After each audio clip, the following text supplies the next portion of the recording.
말씀의 제목은요, 복음의 감격에 빠진 사람들입니다. 사역을 하다 보면 한 가지를 좀 깨닫게 됩니다. 일이 많아서 힘들 때도 있지만 마음이 식어질 때가 더 힘이 듭니다. 저도 목회를 하다 보면 그런 일들을 많이 경험합니다. 일이 많아도 은혜가 있으면 기쁘게 감당합니다. 몸이 피곤해도 감사가 있습니다.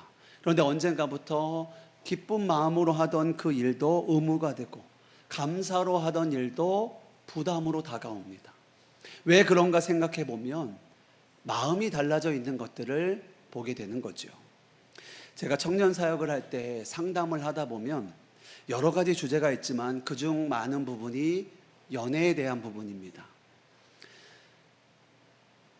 누가 변했다는 거예요. 그 사람이 변했다는 겁니다. 예전엔 안 그랬는데 달라졌다는 거예요. 사귀기 전에는 나에게 모든 걸 다 해줄 것처럼 하다가 그래서 사귀었죠. 근데 밤늦게까지 전화도 하고 그 다음 날이면 또 언제 그랬냐는 것처럼 또 만나서 대화하고 시간 보내고 하였었는데 하루가 매일같이 행복했는데 아프다고 하면 약을 사오고 아무리 먼 거리도 찾아오던 그 사람이 연락도 뜸해지고 옆에 있어도 이전과 같지 않다는 거예요. 사귈 때는 초반에 세상 모든 것을 얻은 것처럼 나를 바라보던 그 사람이 지금은 뭔가가 다르다는 겁니다. 그럼 왜 그럴까요? 여러 가지 상황들, 여건들이 있을 수 있습니다. 회사가 바빠졌다거나 어떤 일이 갑자기 생겼을지도 모릅니다. 환경이 바뀌었을 수도 있습니다. 근데 대부분의 경우는요, 마음이 달라졌다는 거예요. 이전 같지가 않다는 겁니다. 근데 우리 신앙생활에도 이럴 때가 많이 있습니다. 처음 예수님을 만났을 때 너무 기쁘고 행복합니다. 예배에 대한 사모함이 있습니다. 말씀이 꿀송이처럼 답니다. 찬양을 할 때마다 가슴이 벅찹니다. 하나님을 위해 봉사하는 것이 기쁨입니다. 그런데 어느 순간부터 예배에 감격이 없고 형식적으로 예배를 참여합니다. 이전부터 하던 봉사인데 마음이 이전 같지 않습니다. 언젠가부터 부담이 되고 짐처럼 여겨집니다. 무엇이 문제입니까? 복음의 감격이 식었기 때문입니다. 우리가 예수님을 처음 만났을 때의 그 은혜, 죄사함을 받았을 때의 그 감격, 하나님이 나 같은 죄인을 용서하실 뿐만이 아니라 나를 사랑하셔서 십자가에 달려 죽으셨다라는 것이 믿어졌을 때의 그 은혜와 감격이 사라진 거예요. 희미해진 겁니다. 그때부터 신앙은 기쁨이 아니라 의무가 되고 헌신은 감사가 아니라 부담이 되어버립니다. 오늘 본문에도 바로 그런 두 사람이 등장합니다. 한 사람은 마가 요한이고 또 한 사람은 사도 바울입니다. 우리가 지난주에 사도 바울의 1차 전도 여행을 보았습니다. 바울과 바나바가 안디옥 교회에 파송을 받아 전도 여행을 떠납니다. 그때에 두 사람만 전도 여행을 간 게 아니라요, 마가라 부르는 요한을 함께 데려갑니다. 마가는 헬라식 이름이고요, 요한은 히브리식 이름입니다. 성경에 요한이라 부르는 이름들이 많다 보니까 우리는 마가 요한이라고 우리는 부릅니다. 우리가 흔히 마가의 다락방 할 때에 이 마가가 이 마가 요한입니다. 그리고 마가복음을 쓴 저자도 이 마가죠. 오늘은 여러분들의 이해를 돕기 위하여 마가로 칭하도록 하겠습니다. 마가는 교회가 가장 먼저 시작되었던 예루살렘 때부터 초대교회의 일원이었습니다. 그리고 베드로전서에 보면 사도 베드로가 마가를 칭할 때 아들이라 말할 정도로 특별한 관계였습니다. 그리고 마가의 어머니 마리아가 바나바와 사촌지간이었기 때문에 바나바의 조카이기도 하지요. 그런 관계 속에서 바울과 바나바가 1차 전도여행을 떠날 때에 바나바의 조카인 마가 요한도 데리고 함께 가는 겁니다. 자, 그런데 그것이 지난주 본문의 내용인데 오늘 본문에 보면 전도여행을 함께 떠났던 마가가 예루살렘으로 돌아갔음을 성경은 말하고 있습니다. 사도행전 13장 13절 우리 같이 읽겠습니다. 바울과 및 동행하는 사람들이 바로에서 배 타고 발밀리아에 있는 버가에 이르니 요한은 그들에게서 떠나 예루살렘으로 돌아가고. 아멘. 성경에서는 그 정확한 이유를 우리에게 말하여 주고 있지는 않습니다. 그런데 당시의 상황을 보면 어느 정도는 짐작할 수 있습니다. 배를 타고 구브로에서 총독을 전도할 때에 마술사 엘루마와 바울이 대적하는 모습을 마가도 보았습니다.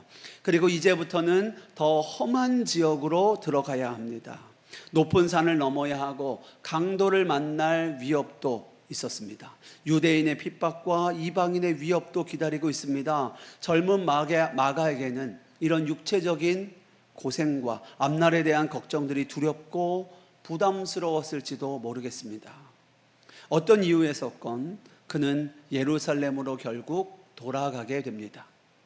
여기서 우리는 마가를 쉽게 비난할 수 없습니다. 왜냐하면 우리 안에도 마가와 같은 모습들이 있기 때문입니다.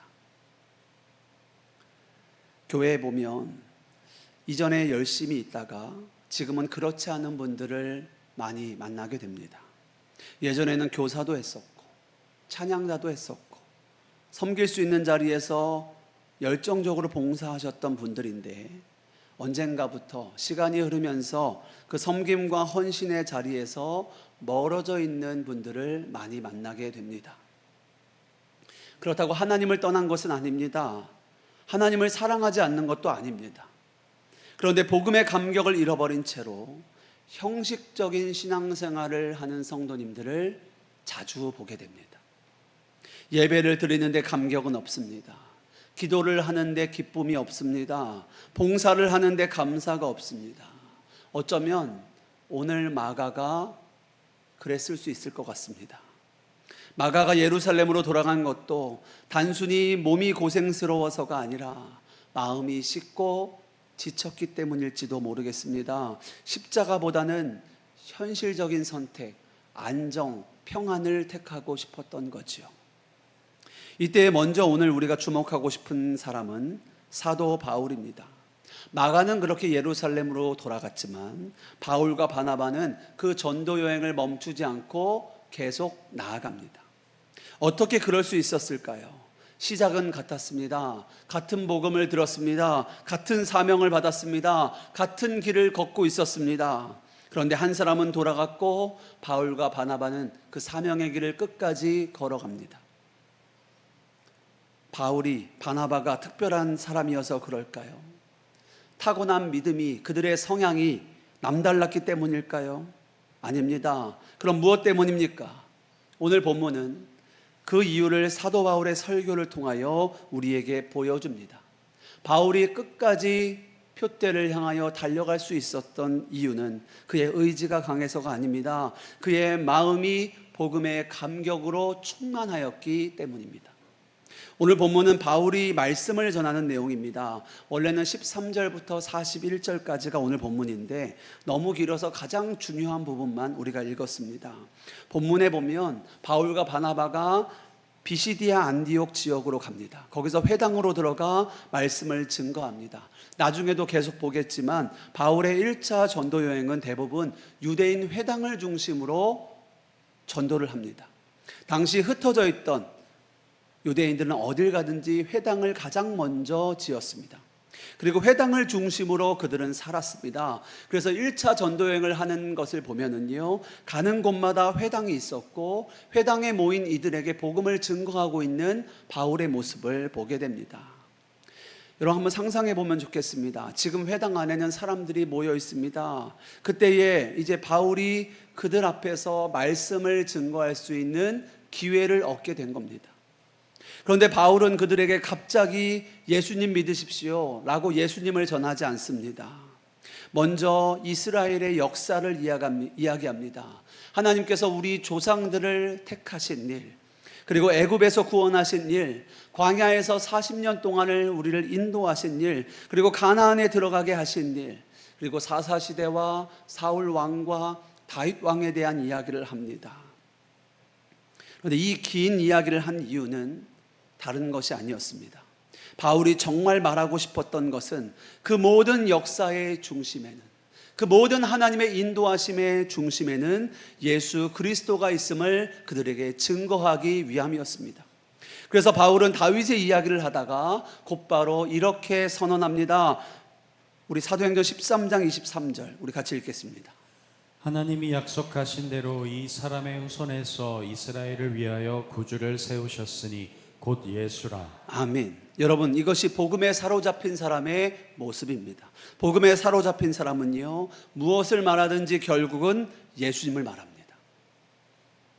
사람은 마음에 가득한 것을 말하게 되어 있습니다. 돈의 마음이 가득하면 돈 이야기만 합니다. 세상 걱정에 사로잡히면 걱정만 이야기합니다. 성공이 인생의 전부만 되면 성공만 이야기합니다. 그러나 복음에 사로잡힌 사람은 결국 예수님만 말합니다. 바울이 그랬습니다. 그는 출애굽을 이야기할 때도, 다윗을 이야기할 때도, 이스라엘의 역사를 이야기해도 결국 예수님으로 나아갑니다. 왜 그렇습니까? 그는 복음의 감격에 빠진 사람이었기 때문입니다. 그의 마음에 예수 그리스도가 충만했기 때문입니다. 그래서 그는 평생 복음의 증인으로 살아갑니다. 복음을 위해 매도 맞고, 복음을 위해 감옥에도 가고, 복음을 위해 돌에도 맞고, 복음을 위해 생명까지 내어놓습니다. 어떻게 그럴 수 있습니까? 그가 받은 복음이 너무 귀했기 때문입니다. 그래서 로마서 1장 16절에 바울은 이렇게 고백합니다. 함께 읽겠습니다. 내가 복음을 부끄러워하지 아니하노니 이 복음은 모든 믿는 자에게 구원을 주시는 하나님의 능력이 됨이라. 먼저는 유대인에게요 그리고 헬라인에게로다. 아멘. 여러분, 바울이 누굽니까? 예수님을 믿는 사람들을 가장 앞장서서 핍박했던 자입니다. 교회를 무너뜨리려고 다메섹까지 달려갔던 자입니다. 그런 그가 다메섹을 향하여 가던 그 길에서 예수님을 만납니다. 그리고 그의 삶이 뒤집어져요. 핍박자에서 전도자가 됩니다. 복음이 그의 인생을 완전히 바꾸게 됩니다. 그래서 바울은 그 복음을 증거하는 일에 자신의 모든 삶을 기꺼이 내어드립니다. 바울에게 복음은 그저 구원받기 위한 교리가 아니었습니다. 복음은 자신을 살리신 하나님의 능력이었습니다. 그래서 그는 복음을 알지 못하는 이들에게 전하지 않을 수가 없었습니다. 왜 그렇습니까? 그들은 지금 복음을 알지 못하고 죽음을 향해, 멸망을 향해 나아가고 있기 때문에 그렇습니다. 그래서 그는 고린도전서 9장 16절에 이렇게 고백합니다. 우리 함께 읽겠습니다. 내가 복음을 전할지라도 자랑할 것이 없음은 내가 부득불할 임이라. 만일 복음을 전하지 아니하면 내게 화가 있을 것이로다. 아멘. 우리는 이 말씀을 읽으면서 바울은 참 대단한 사람이구나 라고 생각하기 쉽습니다. 아닙니다. 그도 우리와 똑같은 성정의 사람입니다. 그리고 구원받은 죄인일 뿐입니다. 그런데 다른 것이 있다면 무엇이 다른 겁니까? 오늘 바울은 복음의 감격에 사로잡혀 있습니다. 예수님이 자신을 핍박하던 나 바울을 용서하십니다. 뿐만 아니라 나를 하나님의 자녀 삼아 주십니다. 이 놀라운 은혜에 그는 감격합니다. 감사합니다. 그래서 그 복음을 위하여 자신을 내어드립니다. 그리고 견딜 수가 없었습니다. 아직 하나님의 복음을 모르는 이들, 아직도 메시아를 기다리고 있는 그들이 죽음을 향해, 멸망을 향해 나아가고 있는 그 모습을 바라보만 볼 수 없었습니다. 그래서 그들을 위해 복음을 증거하기 시작합니다. 내가 매를 맞아도, 감옥에 갇혀도, 돌에 맞아도 그는 복음을 증거합니다. 복음을 전하지 않고는 견딜 수가 없는 겁니다. 그래서 오늘도 회당에서 말씀을 전할 기회를 얻은 바울은, 전도할 기회를 얻은 바울은 아직 예수님의 십자가 복음을 모르는 그들에게, 하나님께서 이미 구원자를 보내주셨음을 모르는 이들에게 예수님을 증거합니다. 오늘 본문 38절과 39절 우리 같이 읽겠습니다. 그러므로 형제들아 너희가 알 것은 이 사람을 힘입어 죄 사함을 너희에게 전하는 이것이며 또 모세의 율법으로 너희가 의롭다 하심을 얻지 못하던 모든 일에도 이 사람을 힘입어 믿는 자마다 의롭다 하심을 얻는 이것이라. 아멘. 여러분, 이것이 바울의 심장을 뛰게 하였던 복음의 기쁜 소식입니다. 어떻게 해도 해결할 수 없는 나의 죄의 문제를 예수 그리스도의 십자가, 그 흘리신 보혈로 말미암아 깨끗하게 씻어졌다는 거예요. 내 노력으로는 의로워질 수 없었던 우리가 예수 그리스도의 십자가를 믿음으로 말미암아 의롭다함을 얻게 되었다는 거예요. 이 복음을 듣게 되고 이 복음을 믿게 되고 그는 뒤집어진 겁니다. 감격할 수밖에 없었습니다. 전할 수밖에 없었어요. 교회를 오래 다니시는 분들이라면 전도가 중요하다라는 것은 다 알고 계실 겁니다. 고개를 다 끄덕 계실 거예요. 전도해야 합니다. 복음을 전해야 합니다. 우리가 복음의 증인되어야 합니다. 이 말에 반대하시는 분은 아무도 없을 겁니다. 그런데 문제가 무엇입니까? 아는 것과 사는 것은 다르다는 거예요. 우리가 머리로는 알지만 실제 복음의 증인으로 사는 것은 두려워하거나 주저할 때가 너무나 많습니다. 어려워하고 부담스러워할 때가 많습니다. 전도하는 건 힘들다. 거절당하면 어떡하지? 내가 전했다가 관계만 어색해지면 어떡하지? 그렇게 생각하다 전하지 않을 때가 많습니다. 뒷걸음질 칠 때가 많습니다. 그런데 바울은 전혀 다르게 말합니다. 내가 복음을 전하지 않으면 도리어 내게 화가 있을 거라는 거예요. 여러분, 이것은요, 내가 전도하지 않으면 화를 당하는 게 두려워서 전도하겠다라는 것이 아닙니다. 복음을 전하는 것이 괴로운 것이 아니라 복음을 전하지 않는 것이 더 괴롭다는 것을 말하는 거예요.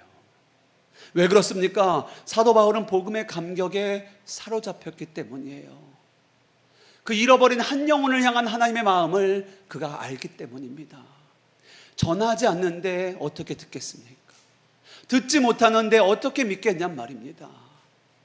하나님이 저와 여러분을 먼저 부르신 것은요, 우리를 특별히 사랑해서만이 아닙니다. 우리를 먼저 구원하셔서 우리를 통하여 또 한 사람을 구원하시기 위하여 저와 여러분을 구원하신 줄 믿습니다. 그렇다면 우리는 그 하나님의 마음으로 나아가야 하는 것입니다. 그리고 그 하나님의 마음으로 전해야 하는 거예요. 오늘 사도 바울은 그 복음의 감격에 사로잡혔습니다. 그래서 그는 때를 얻든지 못 얻든지 전하고 있어요. 한번 생각해 보십시오. 어떤 사람이 말기암 판정을 받았습니다. 병원마다 다녀봤지만 어느 누구도 희망의 말을 하지 않습니다. 마지막을 준비하라 합니다. 그런데 마지막으로 찾아간 한 의사를 통해 완전한 치료를 받게 됩니다. 그 사람이 완치를 받고 어떻게 살아갈까요? 그 의사의 이름을 숨기고 살아가겠습니까? 아닙니다. 아마 누구를 만나든 그 의사 이름 이야기할 겁니다. 나를 살려준 의사가 있습니다. 그분이 정말 최고의 명입니다. 아무도 못 고친다고 했던 그 병을 고쳤습니다. 당신도 아프면 그 의사 선생님 꼭 찾아가세요. 말할 겁니다. 그렇습니다. 의무나 책임이 아닙니다. 감격입니다. 사랑하는 여러분, 예수님은 우리의 병을 고쳐주신 정도가 아닙니다. 우리의 죄를 용서하셨습니다. 영원한 죽음에서 우리를 건져내셨습니다. 지옥에 갈 수밖에 없던, 멸망할 수밖에 없던 우리를 건져내셨습니다. 하나님의 자녀 되게 하셨습니다. 여러분, 예수님 믿으십니까? 정말 예수님 믿으십니까? 우리는 예수 믿고 구원받은 자들입니다. 우리의 모든 죄가 사함받았습니다. 하나님과 원수였던 우리가 하나님의 자녀가 되었습니다. 이것이 우리가 받은 놀라운 은혜입니다. 이 은혜를 알고도 믿고도 어떻게 가만히 있을 수 있습니까? 어떻게 침묵할 수 있습니까? 오늘 바울의 마음이 꼭 그랬습니다. 이것이 전도자의 마음입니다. 전하지 않으면 오히려 화가 내게 있을 것이다 여겨질 정도로 복음의 감격이 있는 겁니다. 전하지 않을 수가 없는 거예요. 지금 사람들이 복음을 듣지 못하여 구원을 받지 못하면 영원한 지옥이 그들에게 기다리고 있는데, 전하는 자가 없는데 어찌 듣겠으며 듣지 못하는데 어떻게 듣겠냐 말입니다. 복음을 들어야 그 복음이 심겨지고 믿어지고 하나님의 자녀가 되고 구원을 얻는데, 내가 고생이 되고 어려움이 있다고 복음을 전하지 않는다면 내가 하나님 앞에서 나는 화를 당할 수밖에 없다. 바울은 이런 심정이었던 거예요. 사랑하는 성도 여러분, 오늘 우리에게 필요한 것은 전도를 더 잘하는 기술이 아닙니다. 전도를 더 잘할 수 있는 어떤 지식도 아닙니다. 억지로 하는 헌신도 의지도 아닙니다. 우리가 잃어버린 것은 복음의 감격입니다. 그것을 회복해야 합니다. 그렇다면 여기서 한 가지 질문이 생깁니다. 그 복음의 감격은 어떻게 회복되는 겁니까? 그 대표적인 사람이 우리 감리교회 창시자인 요한 웨슬레입니다. 그는 목사의 아들입니다. 어릴 때부터 성경을 배웠고 또 옥스퍼드 대학에서 홀리클럽이라는 경건 모임을 만들 정도로 열심도 있었습니다. 금식하고 기도하고 가난한 이들을 구제하고 심지어 미국으로 선교까지 갔습니다. 누가 봐도 훌륭한 그리스도인입니다. 그런데 정작 그는 자신의 일기에 이렇게 기록했습니다. 나는 아메리카 사람들을 회심시키러 가지만 정작 나 자신은 누가 회심시켜 줄 것인가? 이런 고백을 그의 일기에 썼습니다. 왜 이런 고백을 했을까요? 그에게 종교심은 있지만 복음의 확신이 없었습니다. 열심은 있지만 복음의 감격은 없는 겁니다. 그러던 중에 미국으로 가는 배 안에서 큰 풍랑을 만나게 됩니다. 요한 웨슬레는 죽음의 공포로 너무 두려웠습니다. 그런데 그때 놀라운 모습을 목격하게 됩니다. 동일한 배를 타고 있던 한 무리가 두려움 없이 예배하는 모습을 보게 된 거예요. 동일한 배를 타고 있습니다. 같은 폭풍을 만났습니다. 그런데 그들에겐 두려움이 없었습니다. 오히려 찬송을 부르고 기도하며 하나님을 예배하고 있었습니다. 요한 웨슬레는 큰 충격을 받습니다. 나는 목사의 아들이고 신학도 전공하였고 선교사인데 왜 저들처럼 믿지 못하는 거지? 그의 미국 선교 여행이 실패로 끝나고 귀국한 뒤에 그는 이렇게 또 일기에 기록합니다. 나는 믿음이 없음을 분명히 깨달았다. 나는 구원받을 수 있는 단 한 가지 길인 믿음이 부족함을 느낀다. 그리고 마지막에 이렇게 적습니다. 나는 구원받기를, 또 구원받은 것을 믿게 되기를 원한다 라고 그 일기에 씁니다. 그러다 1738년 올더스게이트 거리에서 그 집회에서 로마서 서문을 그가 듣게 됩니다. 그때 그 로마서 서문을 듣던 그의 마음이 뜨거워지기 시작합니다. 복음의 감격에 사로잡힙니다. 그리고 이렇게 일기했습니다. 내 마음이 이상하게 뜨거워지는 것을 느꼈다. 그리스도께서 나의 죄를 사하시기 위하여 죽으셨고 나를 죄와 사망의 법에서 구원하셨다는 확신이 내게 주어졌다. 성령께서 역사하신 겁니다. 복음을 들었을 때 복음이 믿어진 거예요. 그리고 복음의 감격에 사로잡히게 된 겁니다. 그리고 그는 달려가 동생 찰스 웨슬리에게 이렇게 외칩니다. 나는 믿는다. 예수 그리스도께서 나의 모든 죄를 대신 짊어지셨음을 나는 믿는다. 그는 담대하게 선포합니다. 그리고 웨슬리 목사님은 그 복음의 감격으로 살아가기 시작합니다. 그리고 전도자가 되어 그의 삶을 드리기 시작합니다. 그 복음의 감격으로 그 복음을 전하지 않을 수가 없는 거예요. 그래서 요한 웨슬레의 동상을 보면 그가 말을 타고 있는 것을 우리는 보게 됩니다. 그는 전 세계가 나의 교구다 라고 말하며 가는 곳마다 예수님의 복음을 전하는 자가 되었습니다. 사랑하는 성도 여러분, 어떠십니까? 여러분은 예수님 믿으십니까? 정말 예수님 믿으십니까? 예수님으로 인하여, 예수님의 그 십자가로 인하여 나의 죄가 깨끗이 씻음 받았음을 여러분들은 믿으십니까? 하나님과 원수였던 내가 예수 그리스도의 십자가 복음으로 인하여 내가 하나님의 자녀가 되었음을 여러분들은 정말 믿으십니까? 그렇다면 여러분 안에 복음의 감격이 있습니까? 죄 사함의 은혜와 하나님의 자녀된 확신이 있으십니까? 아마 누구라도 복권 1등에 당첨되면 외치지 않겠습니까? 환호성을 지르지 않겠습니까? 하다못해 어떤 행사에서 경품 하나만 당첨돼도 기뻐 소리를 지르면서 달려나와 받지 않겠습니까? 여러분, 그것과 비교가 안 되는 것이 우리가 받은 구원의 은혜입니다. 우리는 죄로 인해 멸망할 수밖에 없는 죄인이었습니다. 그런데 예수님께서 십자가에 달려 죽으심으로 말미암아 그 흘리신 피로 말미암아 우리의 모든 죄가 사하여졌습니다. 영원한 죽음에서부터 우리가 건진받았습니다. 하나님과 원수되었던 우리가 그 벽이 허물어지고 하나님의 자녀가 되었습니다. 요한복음 3장 16절 말씀 우리 같이 읽겠습니다. 하나님이 세상을 이처럼 사랑하사 독생자를 주셨으니 이는 그를 믿는 자마다 멸망하지 않고 영생을 얻게 하려 하심이라. 아멘. 요한복음 1장 12절도 함께 읽겠습니다. 영접하는 자 곧 그 이름을 믿는 자들에게는 하나님의 자녀가 되는 권세를 주셨으니. 아멘. 여러분, 이 복음이 정말 믿어진다면 어찌 감격하지 않을 수 있습니까? 어찌 침묵할 수 있습니까? 이것이 바울의 마음이었습니다. 이것이 요한 웨슬레의 마음이었습니다. 이것이 복음의 감격에 빠진 사람들의 고백입니다. 지금 우리 교회가 약 200명 정도 함께 예배하고 있습니다. 그리고 우리 교회가 창립된 지는 29주년이 되었습니다.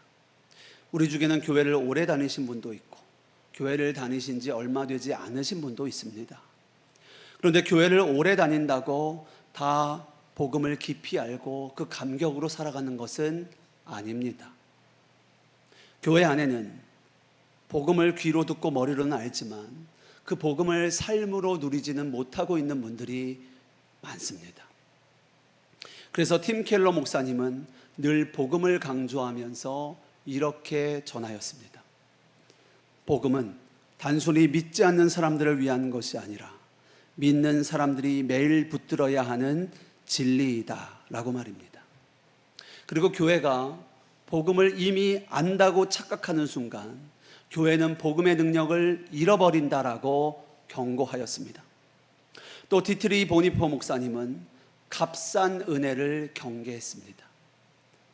은혜를 너무 익숙하게 여기고 감격은 사라지고 형식만 남은 신앙, 그것을 보네퍼 목사님은 값싼 은혜다라고 칭하였습니다. 사랑하는 성도 여러분, 복음은 한 번 듣고 끝이 아닙니다. 우리는 매일 복음을 듣고 매일 그 복음을 붙들어야 하는 줄 믿습니다. 그래야 예배가 살아납니다. 그래야 기도로 살 수 있습니다. 그래야 섬김과 헌신이 기쁨이 됩니다. 그래야 우리가 복음의 감격으로 예수 그리스도의 증인되어 세상을 살아가는 것입니다. 복음의 감격을 잃으면 신앙은 의무가 됩니다. 예배가 의무가 되고 기도도 의무가 되고 봉사도 헌신도 의무가 됩니다. 그러나 복음의 감격이 회복되면 모든 것이 달라지는 것입니다. 복음의 감격으로 충만하여져 복음의 증인된 저와 여러분 되시기를 주님의 이름으로 축복합니다. 자, 그런데요, 여기서 처음에 나왔던 우리 마가 요한에 대하여 함께 생각해 보기 원합니다. 오늘 본문만 보면 마가는 실패자입니다. 왜냐하면 사명을 포기하고 전도여행을 하다가 돌아갔기 때문입니다.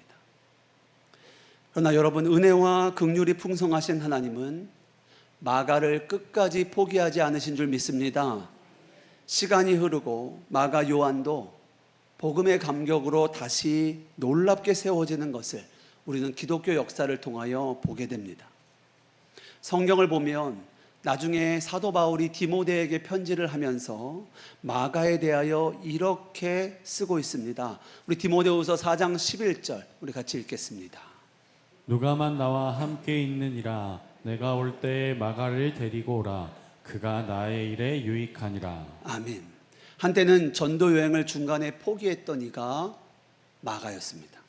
그런데 나중에는 바울이 가장 함께 하고 싶어하는 바울의 동역자가 마가였습니다. 더 놀라운 것은요, 하나님께서는 마가에게 마가복음을 기록하는 놀라운 사명을 허락하십니다. 참 놀랍습니다. 고난이 두려워서 사명을 피했던 사람이 훗날에는 고난받는 예수님을 가장 생생하게 기록한 마가복음을 기록하는 놀라운 은혜의 자리에 서게 되는 거예요. 사랑하는 여러분, 오늘 하나님은 우리에게도 동일하게 역사하고 계십니다. 하나님께서 우리에게 복음이신 예수 그리스도를 보내주셨습니다. 그리고 우리로 그 예수의 복음으로 살게 하십니다. 그리고 다시 일어나게 하십니다. 다시 나아가게 하십니다. 그리고 우리가 그 복음의 감격으로 살아가기를 기뻐하십니다. 오늘 우리 가운데 바울 같은 사람도 있을 겁니다. 지금도 복음의 감격으로 그 목표대를 향하여 달려나가는 이도 있을 겁니다. 그러나 어떤 분들은 마가처럼 마음이 식어져 있는 분들도 있을 겁니다. 이전에는 그 누구보다도 뜨거웠는데 지금은 이전과 다른 겁니다. 또 우리 중에는 아직 예수님의 십자가 복음을 잘 알지 못하는 이들도 있을 겁니다. 다 동일합니다. 오늘 하나님께서는 우리에게 복음을 듣게 하시고 복음으로 나아오라 하십니다. 그리고 복음을 믿고 복음으로 일어서라 하십니다. 그리고 세상으로 나아가 복음으로 살아가라 말씀하십니다. 복음의 감격이 회복되는 저와 여러분 되시기를 다시 한번 주님의 이름으로 축복합니다. 복음의 감격이 있어야 예배가 살아납니다. 기도의 능력이 있습니다. 우리가 사명자가 되고 복음의 증인이 됩니다. 오늘 마가를 다시 일으키시고 세우셨던 하나님께서 오늘 우리도 다시 일으켜 세우실 줄 믿습니다. 우리 모두가 바울처럼 복음의 감격에 사로잡혀 하나님의 나라의 그 표대를 향하여 달려나아가는 저와 여러분 되시기를 주님의 이름으로 축복합니다. 우리 함께 찬양하고 기도하겠습니다.